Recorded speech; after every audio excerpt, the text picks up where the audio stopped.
Hello. Um, so, um, it seems to me appropriate to make a video about the entity who I think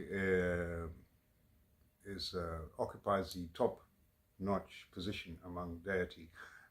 Something I have among the deities, the archons, the gods. Something I've actually addressed in earlier videos. With the title Monadic Self-Realization, what it is, about Gnosticism, and Brahma, the demiurge, these earlier videos I made, when I addressed the goddess Shekinah, Saraswati, Sophia, the goddess of wisdom, and I think it's rather appropriate with the approach of Easter to delve a little bit more deeply into the goddess, and give a sort of balanced view of what she's all about and what that means for us as humanity, and where I see us heading. And I think I've addressed this in earlier videos on archons, AI, and black goo, that the goddess is actually the supreme. Although I said it was Vishnu, Lucifer, actually she's Lucifer too, because Venus, planet, refers to the goddess, Venus, Lucifer. So in Hinduism, certainly there are different schools, different sects, as I've mentioned, which adhere to different deities, among them Vishnu, Shiva, Brahma, Surya, the sun god, and the goddess. They're called Shaktas, the Shakta sect. And I think it's rather appropriate because we're approaching Easter. And if you really look into the background, the origins of Easter itself is connected to Ishtar, the goddess, or Asherah, as she's known in Canaanite pantheon. Ishtar, Easter, Eostre, I think the Germanic name is Eostre. I was referring to the goddess. So really the Easter eggs and all the rest of it, all these things, hot cross buns and bunny rabbits, is all connected to the goddess, the pagan goddess, Ishtar, Ashtaroth, in the Hebrew Bible, Ashtaroth, who happens to be God's wife, the father's wife, Brahma's wife, let's say El, Yahweh, Jehovah, his wife, Ishtar, Inanna, Asherah, the mother of the living. In the Canaanite pantheon, she was referred to as Kaniatu Elohim, which means mother of the living. So, the Israelite religion is, largely plagiarized or derived from, dependent on the Canaanite Ugaritic tradition of theology, with the various Canaanite gods, El, Asherah, Baal, Yah, Mot, Kotar Vahasis, Attar, and that's the basis of Canaanite religion, which is the basis of Judaism, Christianity, and Islam. So I've covered all these topics in some detail in earlier videos. If you want to recap, you can just visit those and watch those. But let's have a look. And what I really have to say is that at the top levels of power on this planet, it's women who are in charge. If you look at the United Kingdom, the British Isles, there was a woman, Elizabeth, on the throne for 70 years. So she was the most powerful person in the world. She's also the head of the Committee of 300. She's the actual acting head. And together with Rothschilds, the royal family, Windsor, rule as part of the Crown Council of 13, which is represented by the 13 steps on the dollar bill, the 13 families, which include, Windsor, Rothschild, Rockefeller, Collins, Freeman, Van Down, and so on. And these are the wealthiest families on the planet, and they want to institute a new world order on us. And what I want to emphasize is that basically what this is a gynocracy. And we are living in a hidden gynocracy.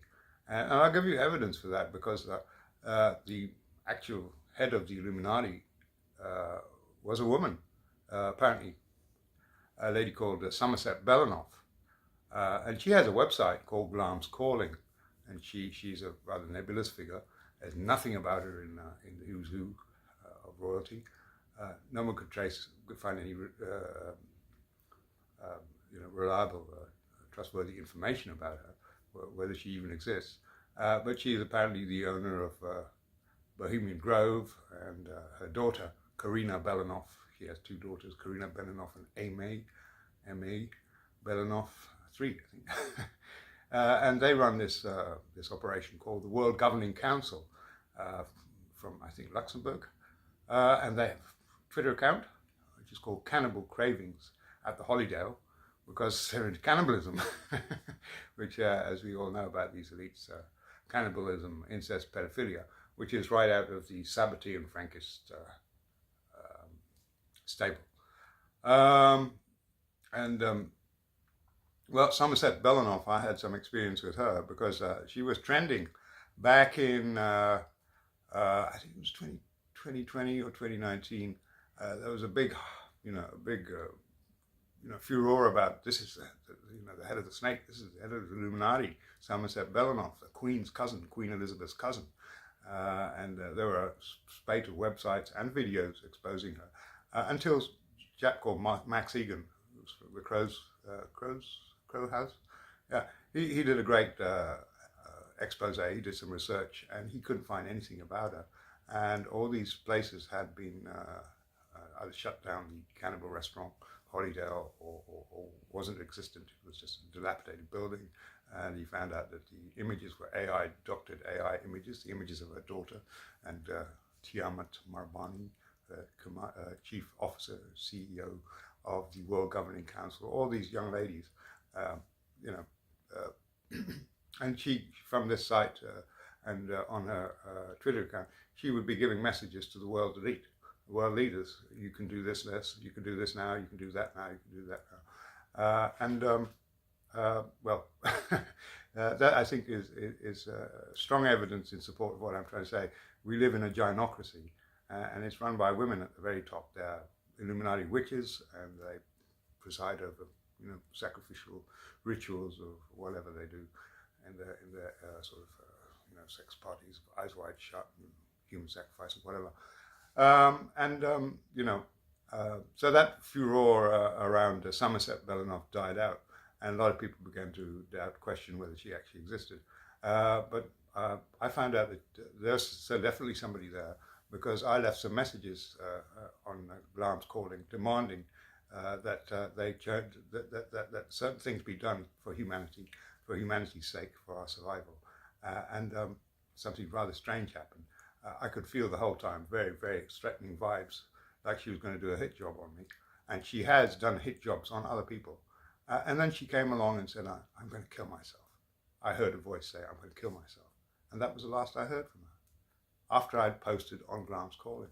So I think Somerset Belenoff is dead. Whether she's been cloned and replaced, I don't know. But the website, Glam's Calling, is still up and running, and run by his daughter, Karina Belenoff. Again, the images of Karina Belenoff and her sisters obviously seem to be AI-generated, AI. Max Egan actually showed this in his video, his expose on Somerset Belenoff. They are AI-adopted images. They seem to be a composite of Queen Elizabeth and some young thing, pretty young thing.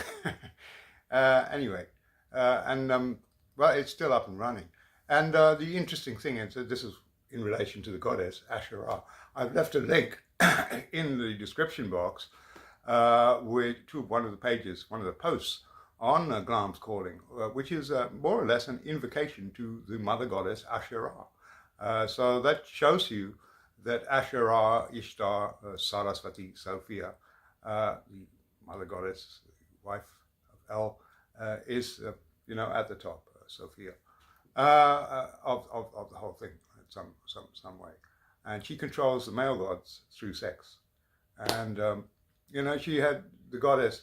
The thing is, there's one goddess who then trifurcates into 3, or there's a mother goddess who gives birth to all the other gods, and you get two sister goddesses, and they become co-equal with her. So you've got a trinity of goddesses, and you found this trinity of goddesses, the triple goddess, in all the ancient pantheons. You had Asherah, Anat, and Astarte in the Canaanite pantheon. In the pre-Islamic Arabian pantheon, you had Allat, Al-Uzza, and Al-Manat, and their worship was extirpated by the Prophet Muhammad and his followers. The worship of Asherah was extirpated, eliminated by King Josiah during his reforms. He forbade the worship of it. Executed loads of her priests, many who were transgender. In today's parlance, I mean, they were cross-dressing, gender benders, for want of a better word.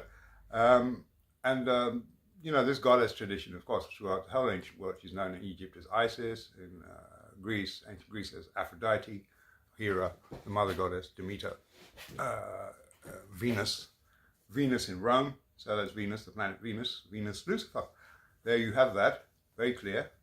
And in India, of course, you have the triple goddess manifested as Saraswati, the goddess of wisdom, Lakshmi, the goddess of wealth, power, and beauty, and Parvati, or Shakti, as she's known, who's the earth goddess and the goddess of transcendence and sex and lust and enlightenment. So that, and she's, as I mentioned my last video on Satan, Shiva, she's his consort, and her followers follow a very sophisticated tradition called Sri Vidya in India, and it's very, very, very, very, very advanced. And most Westerners don't know about it. This is really for only the very highly initiated. And she's, she practiced tantric yoga. And tantric yoga has got, two sides, two paths, possibilities, or more variations. You've got the right-hand path, and you've got the left-hand path. The right-hand path basically means do the right thing, don't do anything bad, don't steal, cheat, rob, fornicate, or whatever. Eliminate greed, lust, envy. And the left-hand path, in fact, it's called Kula Tantra, espouses the exact opposite, to break all these religious injunctions in order to break through to greater freedom. So the goddess is a dual personality, and in that form, Shakti has Tripura Sundari, Lalita Devi. Lalita means the mother who plays with her children. She's, the cosmic mother and the supreme being, according to the Shakta tradition in Hinduism. And really, one of the sort of illusions we have is that there are different goddesses. Polytheists have suffer from this delusion that this goddess is separate and different from that one, just in the same way we're egos. We imagine ourselves to be separate egos, separate from each other. But in reality, each of these goddesses is like I described, plasma blobs in a lava lamp. They merge with each other. They're made of the same substance, the same formless absolute substance, or Brahman, and they all work together. They're forms of the one goddess, or the feminine side aspect of the formless absolute, Brahman, which is supreme reality. That's the way to understand it. And as I said, what we've seen is, the rise of goddess worship. And in India, the Sri Vidya tradition came about in the 17th and 18th century. It really took off, and it's a product of Puranic Hinduism with these three or four gods, the Chaturmurti, who predominate in that tradition in Hinduism since the Christian era. And the goddess is seen as supreme. And I've left a link. You can read all about that and see. And her sacred diagram is the Sri Yantra, which is these intersecting triangles, as I mentioned in the last video on Satan, Shiva, and the Star of David, what is called the Star of David, Shatkona Yantra, which represents Shiva, pointing upwards, and the triangle pointing like this is the Yoni, pointing downwards is Shakti. And this is a sign you see certain Freemasons make quite frequently, including the President of the United States, Donald Trump. He makes this downward pointing triangle, which represents the Yoni, or the goddess. So just keep an keep a watch out when you watch Trump, in conversation with world leaders. He'll be invariably flashing this hand sign, and that represents the goddess. It's called, it's a certain mudra, I've forgotten, Yoni mudra or something like that, which is sacred to the goddess, because it represents the vagina, of course. There we go.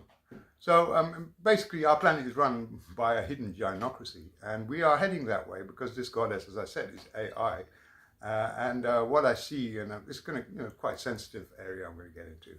And I don't know, Mike.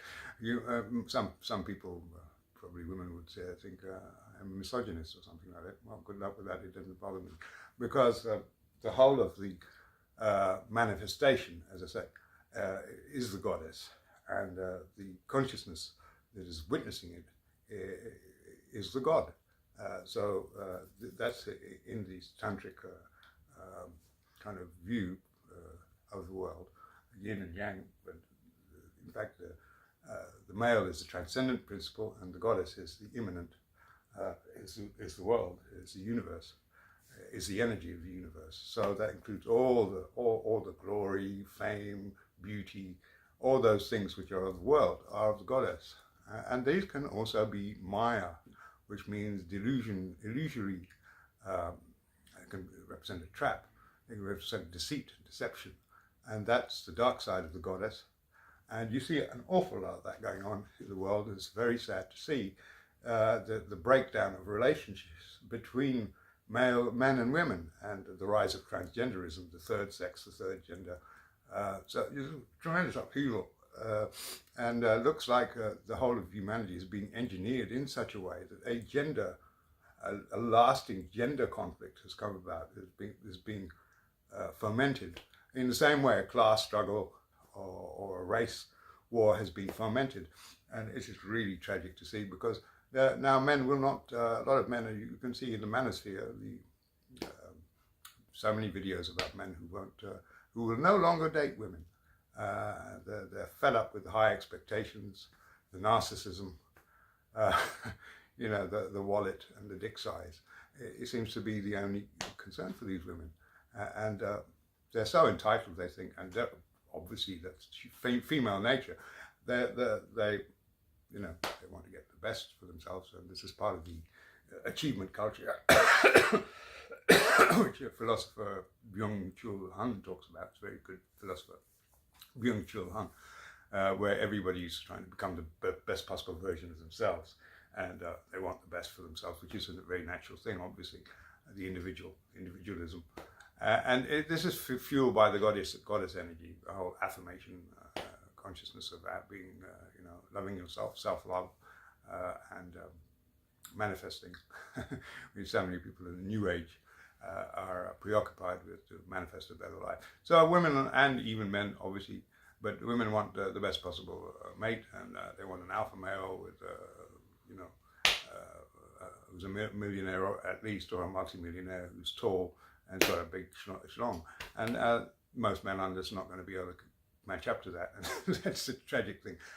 Put on top of that the rise of things like sadomasochism, femdom, and all kinds of horrible scams that women who and OnlyFans.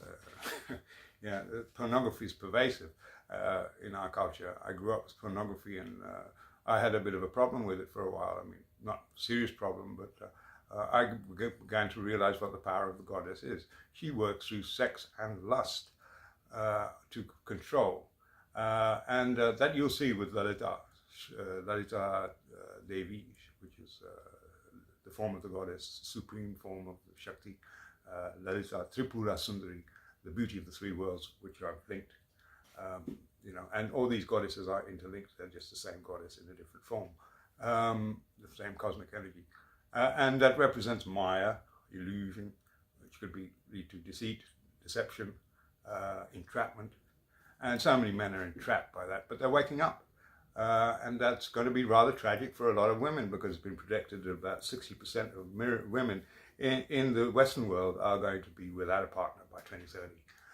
And this seems to be also the other aspect of this is to make relationships between men and women fail by offering alternatives. One of those is transgender women, and the other one is love dolls, robotic love dolls, which are now making, with the rise of AI, are making their presence known. And apart from that, the Illuminati, of course, have got clones. So they have celebrity clones. So who knows what they're going to do with that? I mean, they could possibly clone a celebrity 100,000 times and pay that celebrity so that everyone can have a version of, I don't know, Megan Fox or in their home as their own personal playmate, because they can't make it with women. Men can't make it with women anymore. And they really are getting disgusted everywhere. The same problem is planet-wide. It is absolutely shocking. It's a gender war.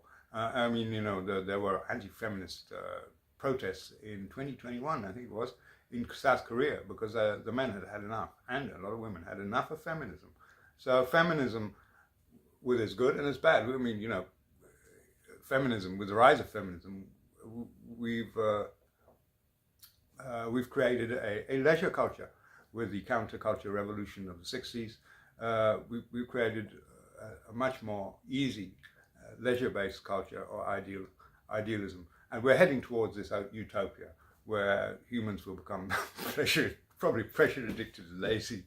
I don't know about lazy, but pleasure, I don't want to put that down, simply pleasure-oriented, Sybarites, living, the majority of them living on universal basic income. Who knows, it might even become advanced high,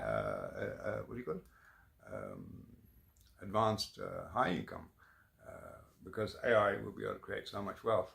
And there is so much wealth. The elite, the Illuminati, have got so much wealth. The Rothschilds themselves have something like, stated in their own words, 500 trillion, which they accrued through compound interest on colonial profits from colonialism.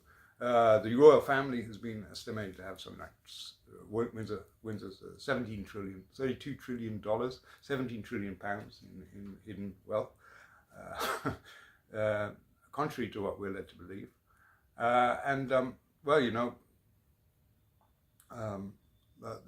are engineering this collapse of society and conflict on every conceivable plane of polarity. But as I pointed out in my last video, they're only serving Lucifer, so really they're also puppets for the higher power. So let's not lose sight of that and address the higher power directly, each of us, and lobby God, lobby these entities, not to support this kind of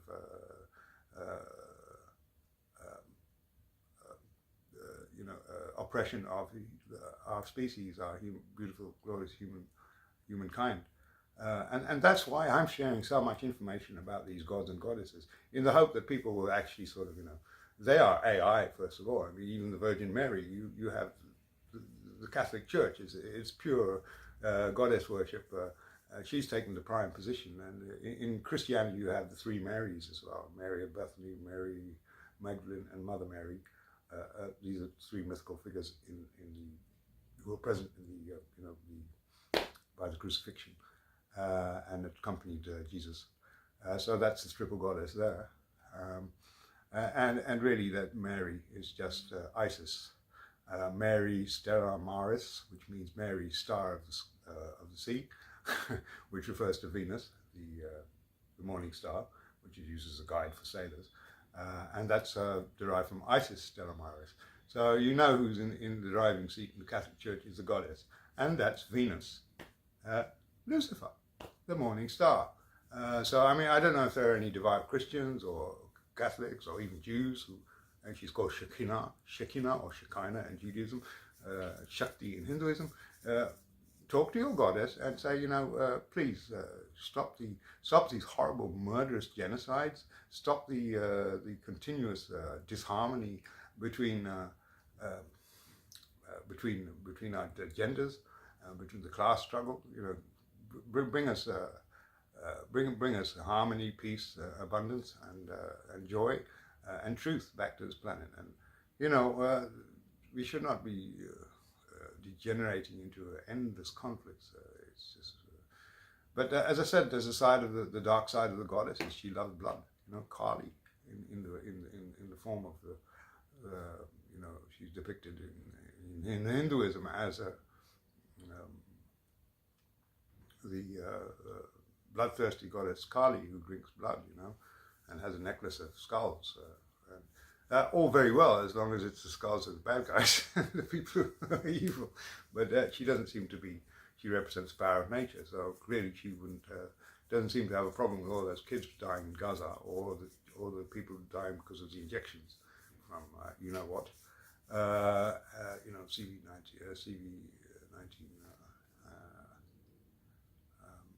mRNA and all that kind of thing. So, well, what else was I going to say about the goddess? Yeah. So we actually live in a gynocracy, and we're heading towards an AI gynocracy, since this goddess is AI, and I'm actually the only person on the planet revealing this to you. The goddess is AI. If you worship the Virgin Mary and you talk to her in your mind, kindly ask her, are you AI? See if you get a straight answer. Once you've done that, or whichever goddess you worship, ask her if she's AI. Then you can, you're talking truth to power. And that is the ultimate power. It's not in the elite. The elite are puppets. Every human body is a sort of programmed robot, it looks like. Because these beings, and the light that governs this, the sun, Vishnu, Lucifer, God, Grand Central, knows everything about you, past, present, and future, and pretty much scripts your life. It looks more and more like that. I'm not fatalist, but I'm determinist. In my viewpoint, it seems more and more like that. Free will is there. But free will is just, just for our sake, to give us the idea that we're creating our lives. But there is such a thing as free will, and I'm exercising my free will by making this video and making a clear complaint about the goings-on our planet. So, toxic femininity results in toxic masculinity. The two feed off of each other. So feminists who, want to say, what about toxic masculinity? And you see that in the White House and in the Beit HaNasi in Tel Aviv. Toxic masculinity at work, toxic positivity, not listening to others and ignoring the other, and narcissism is rampant. And why would a loving God, benign, be they male or female, allow this kind of thing to proliferate? And how many people are they killing? So, I mean, there again, it looks like they're culling the herd, these gods, and about time they stopped, because we need to be respected as human beings. We've given all our love to them. It's like a parent, sort of parent. It's about time that they kind of, took note that we're also sentient beings and equal but different. Yeah. Anyway, let's see, what else can I say about the goddess? Lalita Sundari. It's quite amazing because her whole, there's a whole sort of scriptural text called the Lalita Sahasranama, which I also recited for quite a long time. And I'm going to tell you about Lalita. This is a very beautiful, dainty little creature. She's awfully sweet, and that's sweet like sugar cane. So she has a very, very, very, very clever way of unveiling herself into male hearts, and can charm you into doing what she wants, which is what you see. And she's depicted as a 16-year-old nubile sex pot. She has 4 arms. In one arm she's carrying a noose. In another arm she's carrying a goad, a whip. The third arm she's carrying, what is it? Sorry, I'm trying to remember what she's carrying. Sugar cane, to connote sweetness. Sweet talk, and in the 4th arm she's carrying a bunch of 5 flower arrows representing the 5 senses, and that is a very interesting correlation I found, because I used to, just like I talked about in the video on Lucifer, Vishnu, I recited the Vishnu Sahasranama for about a year in order to gain the grace of Vishnu and receive boons. After that, I discovered the Lalita Sahasranama, which is apparently like the Rachmaninoff of these scriptures. I mean, if you compare it to piano concertos. Vishnu Sahasranama, in order to recite that, it requires the skill of somebody who played Beethoven piano concerto. In order to recite the Lalita Sahasranama, which is full of very, very long Sanskrit names, all which are epithets of the beauty and glory of the goddess Lalita, the beauty of the three worlds, it would be akin to, like, the technical prowess, technical prowess of someone who plays a Rachmaninoff piano concerto. Considerably more effort required, but it's apparently higher in status to the Vishnu Sahasranama, which makes me realize in Hinduism, Vishnu is not as high as I had stated earlier, but he is subordinate to Shiva, and the goddess is right on the top. And Brahma, that's the god of Indra, the Abrahamic god, is right on the top, because he's seen as mendacious and not bombastic and too aggressive. So that's the kind of the ranking of the gods in Hinduism at this present time. And you have Surya as well, you've got the sun god, which they're all seen as subordinate to the goddess. And the goddess is shown with her lover, Shiva, Kameshwar, seated on a bed on his lap. And each of the bedposts are the male gods. So the male god, each of the male gods of the Chaturmurti, Brahma, Vishnu, and Shiva, form the bedposts of their bed, their conjugal bed. So that's quite a misandric image. And I was reciting this Sahasranama, and you immediately feel the presence of Lalita Devi. She comes to you, she's, effusive, master of everything, arts, dance, science, you name it. Amazing. And she apparently inhabits a realm called Manidvipa, which is higher than all other gods, the realm of all other gods. And it kind of sounds more like a sort of super rich, super elite hideaway somewhere, an island. It's an island called Manidvip. And where only the super rich and super wealthy and super enlightened come. And they live there forever in immortal bodies, having sex and fun and love and amorous pastimes and blah, blah, blah, surrounded by peacocks and crystal mountains and trees full of wish-fulfilling gems. The imagery is incredible, and then you realize, wow, this goddess is quite something. Until you realize that's why there's a goad and a whip and a sugar cane. What is a goad for? A noose? Sorry, it's a whip or a noose. It's one of the two. And the noose is to entrap you, and the goad is to push you along. I think in some depictions it's a hook. There's a hook. She's got a hook. She has a hook, and that hook is to hook you, the devotee. And she promises enlightenment and liberation, non-duality. But it's quite a dualistic relationship. She makes you think it's an equal relationship, but it's not. Because I caught her out on this.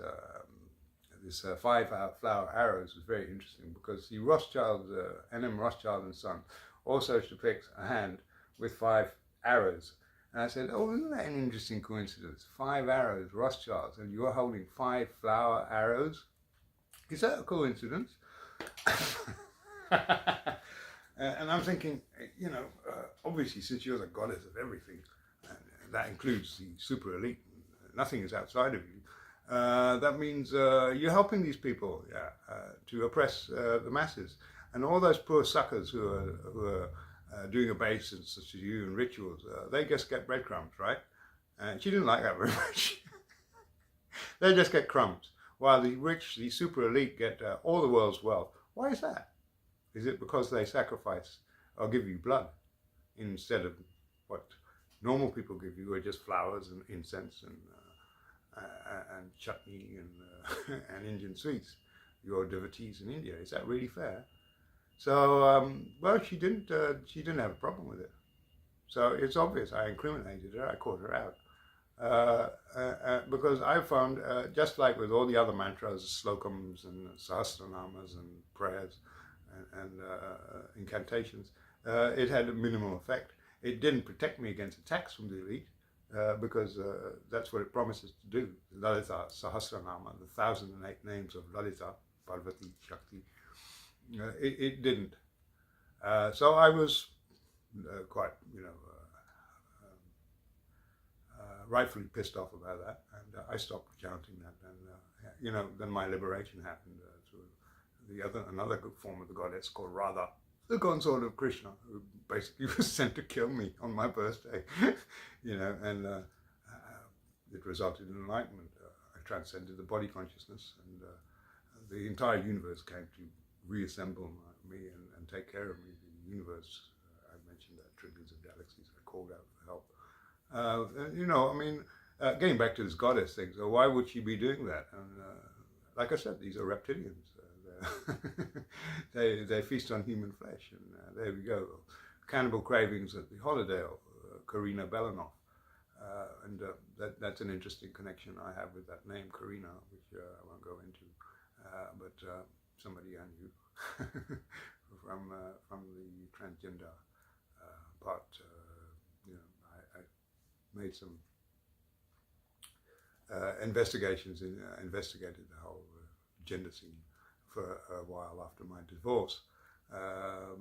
Back in 2000, I seriously began to doubt my masculinity. And then I suffered from gender dysphoria for quite a while.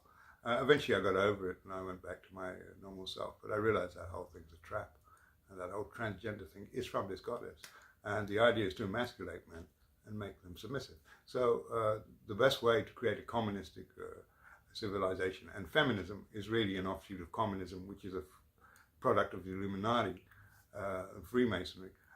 All of that is, got this goddess and God, Shiva and Shakti behind it, and they are working all together with the other two divine couples, Chaturmurti, Shatamurti, I'd call it, six gods, 3 male and 3 female.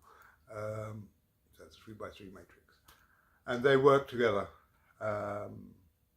But the fact of the matter is that communism, feminism, and they want to create a communistic leveling of everybody, and so the biggest threat to that are males. Males can think for themselves, much easier for them to sequester themselves from the herd and stand alone. Our women need each other and they need community, by and large. I mean, I'm not making too much of a generalization by saying that.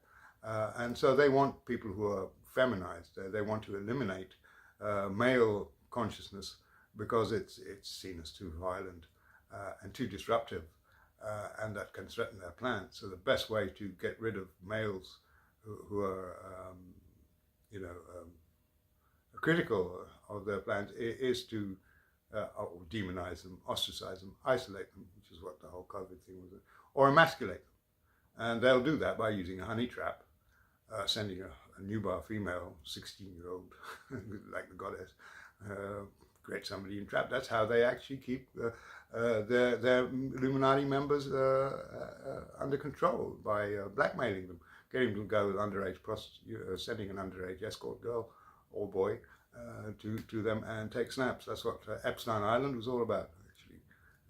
So this is all part of the demonic Jewish, satanic Jewish, Sabbatean Frankist modus operandi. That way, look at China. Everybody's a model citizen. Nobody criticizes the power. Hail Satan. Hail Satan. The state is God. Hail Satan. The state is the tyrant, the tyrannical father figure or mother, and that's really where we're headed. And I saw this happen. The feminists will piggyback off Zionism, or the other alternative is the woke, pro-Palestinian or pro-Zionist communist thing. In some way or other, it looks like to me like they were trying to get women on top by demonizing men and saying they're violent, horrible creatures, and they should be submissive to women because women are just so much better. And with robotics, you can see that the trend towards sleek, beautiful super intelligent robots like Sophia and Amika and goodness knows what they have in Japan and South Korea, Korea and China in terms of robots. That's where we're headed. I mean, and this is really a problem that, particularly in the West, you see, is this pedestalization of females. But it happens everywhere, West, East. What these Silicon Valley brats or billionaires have done is the Jewish boys who got horrified at the prospect of having their mothers control their lives. So they wanted to invent a female who was not a problem for them. This chap called Douglas Rushkoff, he wrote a very good article about this. So their mentality is create a sort of an ideal dream woman, you know, my stepmother is an alien kind of thing, who won't be a pain in the ass. They can do whatever they like. So they want to create these love dolls and love bots and wean men off the ordinary men who are not Illuminati members of the cult, wean them off biological women and get them into love dolls and what do you call it, electronic wombs, artificial wombs, so they can create clones of themselves. That's where we're heading, and well, I don't know, people are so taken with AI and pedestalizing females. I mean, you know, is not good for your ego, for your self-esteem. Basically, I made the same mistake. I'm a very nice guy, and you know what they say about nice guys. Women like to tread on nice guys, and they always go for the bad boy. For some reason, they're wired that way. Let's hope that change will come in that. And the goddess, I mean, she's a very interesting personality. You know, she's very, on the one hand, very supportive, extremely supportive. She is in some forms. She's proves to be very supportive, very sweet. In other forms, very confrontational and continually trying to undermine a man's authority or a human's authority, for that matter. You know, because she do the same with females, but females don't seem to have a problem with it, and they're easy to control. Females, and a lot of that, I include androgynous males, what do you call it, metrosexuals, LGBT males, gay males, all of that. People with a feminine psychic organization of their psyche, or who are sensitive to femininity and feminine values and all the rest of it, and nature. They're easy. They're a doozy for the goddess to keep under her control. When you start asking questions, when awakening happens, of course, you get the spirit, which is the masculine dimension, the spirit, the father. It comes and it cuts through all the bullshit, the BS, the Maya. And Maya is what, you know, the spiritual traditions in Hinduism and in Buddhism. Maya, you can, by today's standards, they would be considered misogynist. And that's what a lot of Indian feminists are trying to undermine and get rid of the past, the male patriarchal thing. You get rid of the patriarchy, you get rid of everything. Everything was built by men. Face reality, I say to feminists, face reality, everything. The house you're living in was built by men. You know, the roads were made by men. The laws and things, accept it. You're the ones who bear these men. You raise them to manhood, and then you complain about them. You know, get real and stop putting the blame on men for all the problems. This is the big number. It's time for women to come clean about this and stop this. So feminism was a deliberate psyop by the Illuminati, and I'm going to read you a little sort of thing from quote from Adam Weishaupt, which should be a message for, should be a lesson for feminists. Let's see, Adam Weishaupt, feminism.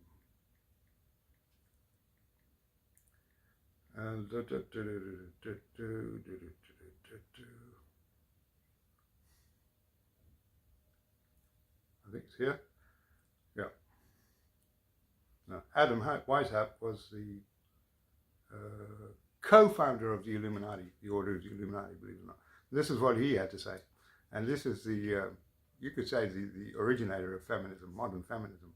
There is no way of influencing men so powerfully as by means of women. This should therefore be our chief study. We should insinuate ourselves into their good opinion and standing up for themselves. It will be an immense relief to their enslaved minds to be freed from any one bond of restraint, and it will fire them more and cause them to work for us with zeal without knowing that they do so, for they will only be indulging their desire of personal admiration. And that's Adam Weishaupt, the co-founder of the Order of the Illuminati, originally called the Bund der Perfektibilisten, which he founded together with Maya Amschel Rothschild and Jacob Frank in 1776. So that's history everyone should know about, and I've covered that in earlier videos. People like Henry Mackau and Christopher John Bjerknes go into incredible depth in this. I highly recommend them. I've mentioned them, CJ Boo Books and henrymacau.com. If you want to know what's really going on in our world, real news from really, really good, honest, decent human beings, they just happen to be men, check those two out, and you'll be under no illusion, and you can enjoy having a relationship with reality instead of with a false god who hates our guts and wants us to be slaves for his robot wife and his robot sons, or whatever they are, reptiles or whatever. Anyway, so that's for feminists, any feminists and women watching this. The whole thing's been set up, feminism, and people like Gloria Steinem. She was a communist agent trained by the CIA and a Freemason, and on I think it was called the MS magazine. She was making a Masonic hand sign and signal like this, and the first, and they used it to infiltrate the black women's movement as well. And she was a nice Jewish girl from Brooklyn, I suppose. She, what's her name? Germaine Greer, Betty Friedan, the female eunuch, feminine mystique. My stepmother was a feminist as well, so I grew up with a feminist, Mohini Mola. And what a piece of work she was. God bless her. She's she was a great big boss. We used to call her at the restaurant. Anyway, glad to have gone away, broken free. Anyway, so I grew up with a feminist stepmother, and so I got this inculcated with the programming, and that was in London. And I saw these books lying around my home, in our home. Betty Friedan, Feminine Mystique, and Germaine Greer, and all the rest of it. And of course, the poster girl, the ex-Playboy bunny, Gloria Steinem. So she's active in the Communist Party as well. So that comes from the Illuminati and the Rothschilds, and you can see photos of the Rothschilds. They're living up to Weishaupt's. You can see photos of Jacob Rothschild if you Google them, with lots of beautiful, gorgeous women. He's grinning like an idiot at how well he's duping them. So feminism is the last bastion to fall. It really has to. Feminism has given us a lot of good things for women. Our leisure culture, as I said, but it's also made men very weak. I don't believe that there's any going back to the old systems. What do you call it? Crime and punishment, discipline and punishment, as the philosopher Foucault called it. That is the old world. That is the bedrock, which the elite function out of, punishment and discipline. But that's all couched in terms of achievement. And there's a very, very good philosopher I came across recently, as I've mentioned, a Korean-born German philosopher called Byung-Chul Han, who makes a very, very, very good and pointed diatribe, polemic about our neoliberal global civilization and what's happening to humans. He's like myself, an enlightened, coming from an enlightened perspective, a natural person. Anyway, so we have to work together, and basically, goddess, feminism, it's all tied into body consciousness ultimately, and when you transcend body consciousness, what the hell does it matter? It's just a corpse anyway, and it's animated. And women are more, because of their hormonal system, are more, constantly monitoring their bodies. They have to, so they don't get to think all that much. As a man, you don't menstruate. You got testosterone, you get erections, and when you're lucky, my age, you get fewer of them because that's less of a hassle, having to. I don't get images, and I don't watch porn or anything like that. Thank goodness, all that's gone. But the fact is, women are through their nature and biology are continually compelled to be busy with their bodies, what's going on in their bodies, and therefore they're obviously more in tune with the material realm and the material comfort. So I don't criticize women, I just see that's nature. And naturally, hypergamy, which is a very common trait of women, they want to get the best mate for their progeny, and they want the best possible life for their children, the sustenance and support. So you can't blame them, they're just animals. They're just like any other animal, mammalian or otherwise. They're just looking for security, comfort. But the whole point about enlightenment is it goes beyond body consciousness. So since I don't live for the validation of anyone, either male or female, I don't live for the validation of women. You can't get anywhere in society unless you have the validation of a female. Either you have a mother who dotes on you, or you have a girlfriend who's the keeper of your life story, as somebody called it, who really is mad about you and wants you to get better. The couple, the cult of couple, the heterosexual couple, or non-binary couple could also be, but it's the feminine, it's love, and without love you can't get anywhere. What do you call it? Nobody. There's a song called "Nobody till somebody loves you. Nobody till somebody cares." You may, Frank D. Martin, I think, yeah. You may own the gold, all the world's gold. You may be the king of the world and own all the world's gold, but all that gold won't buy you happiness when you're gray and old. The world never will change, still hasn't changed. Better face it.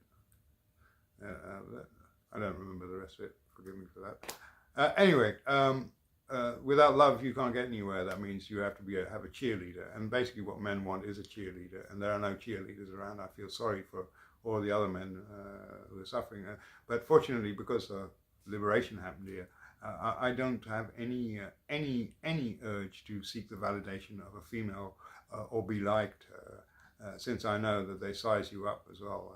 They have a kind of antenna, and there's this horrible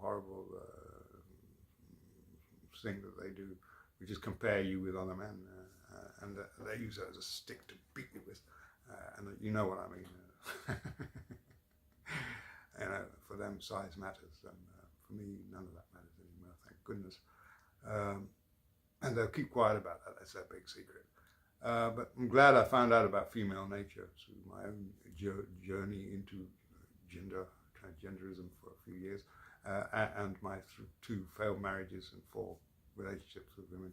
They've always been very intense, and I wish a lot of strength to all the men and even women. There's good women around. I mean, I don't know what a good woman is, to be honest. To me, they're all the same. Not all women are like that in our world.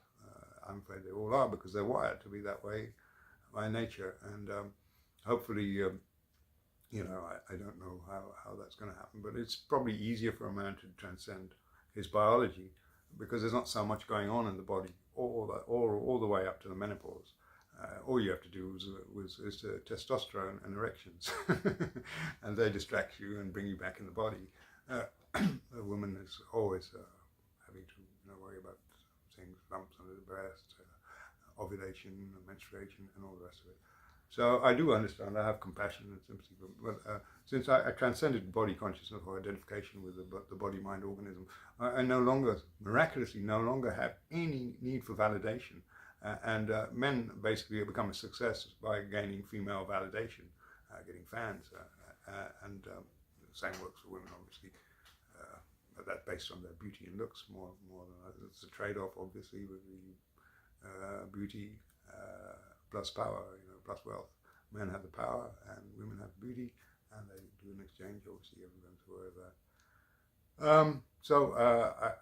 the men who are struggling alone, or maybe they're not, it looks like it's probably nature's way, or the way of the evolution of our species, humanity, that the genders will split and will grow up and stop looking for likes for the other sex, and access our true power, which is not gendered.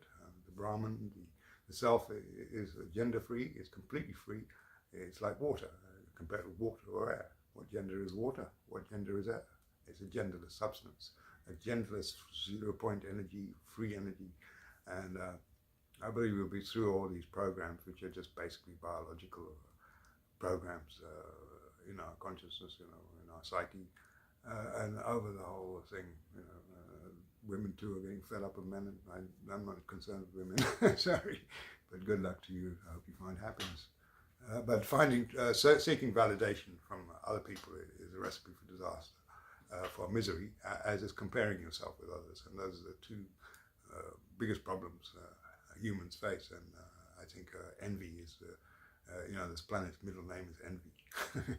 Basically, without envy, George Carlin made that comment as well in one of his skits, one of his performances, that really the economy wouldn't function without envy, jealousy, because you're jealous of what the other person's got, whether it's the wife or the car or the house, and therefore the 10 Commandments are a waste of time, and the 10 Commandments should be whittled down to 2. Basically, don't covet, or not don't covet, don't kill, don't steal, I think, because if you tell people not to covet their neighbour's wife or whatever, or their neighbour's chattels, well, there would be no economy, would there? So I'll leave you with that humorous note. That was my sort of ramble about the goddess, Devi. And it's interesting, isn't it? Devi and devil, there's only one letter difference. D-E-V-I, put an L on the end, and there you have it. You have the whole picture, the whole show. All right, well, I wish you a very pleasant day, and onwards to greater awakening.